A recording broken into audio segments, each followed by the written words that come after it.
Good morning, Amy. It's Lauren from the Horse and Plow. Thanks again for having me. Today we are going to be making the Horse and Plow's signature cumin beef spice nachos. So we're going to start. We actually have already started our hamburger in the pan. I like to use hamburger. We're using Prime 80/20 ground chuck. And we're going to go ahead, and I went ahead and seasoned it with a little bit of salt. And we'll go ahead and season that side as well, and we'll let that finish up. We're waiting for that. Once it gets to right around medium well, we're going to go ahead and start to break it up and add all of our spices. So we have our chili sauce. There's the chili powder. A little bit of cayenne, depending on how much heat you like. There's the garlic. And then the cumin. And here at the Horse and Plow, we do like to go a little heavy on the cumin, and as well as the hot sauce.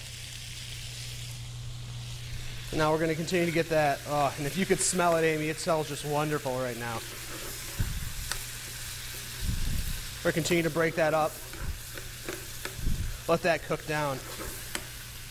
Now while that finishes, we went ahead and pre-fried off some tortilla strips. The chips we make in-house here at the Horse and Plow. However, any chips from the store would do just fine for this. We're also going to be using a 3-cheese blend that we also shred in-house. We have some mild cheddar, some cojita, and some pepper jack, and then we also have some mild provolone in there as well. So what we're going to do is we're going to take our beef, and once it's done,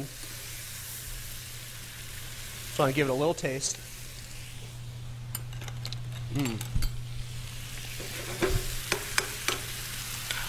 We'll go ahead and take that beef and just put that right over the nachos. Get that sauce on there as well. Make sure that's off. Now what we'll do is once that beef's on there, we're going to go ahead and take our cheese. The cheese will cover all the nachos. And we're going to go ahead and throw this in the oven for about 2.5 to 3 minutes, just until the cheese starts to melt right on the plate.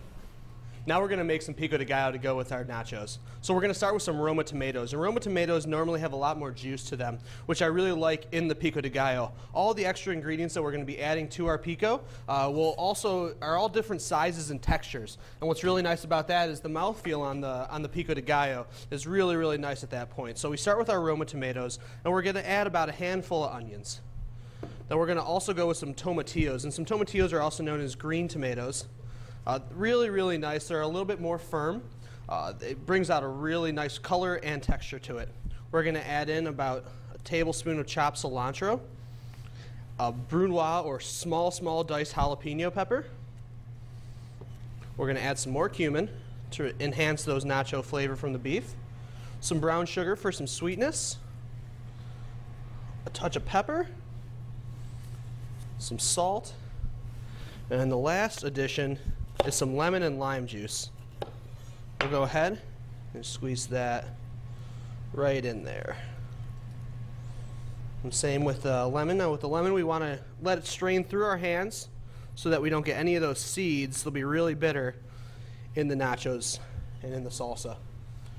We'll then take our entire mixture,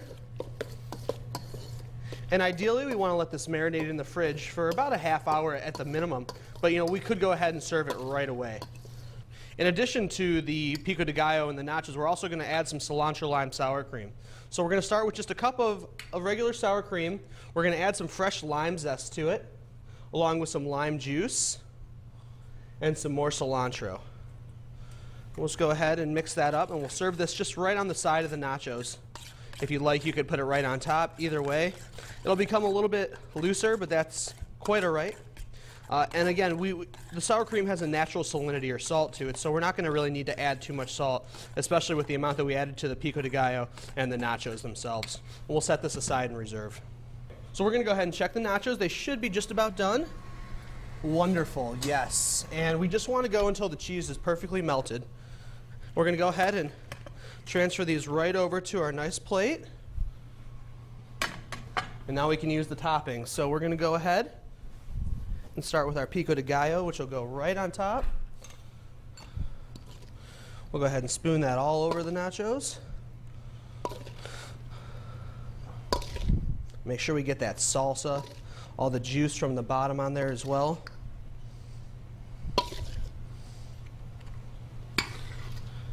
We're also going to use some black olives, some pickled jalapeno peppers, and some scallions, which we'll drizzle over. And then we'll finish with some dollops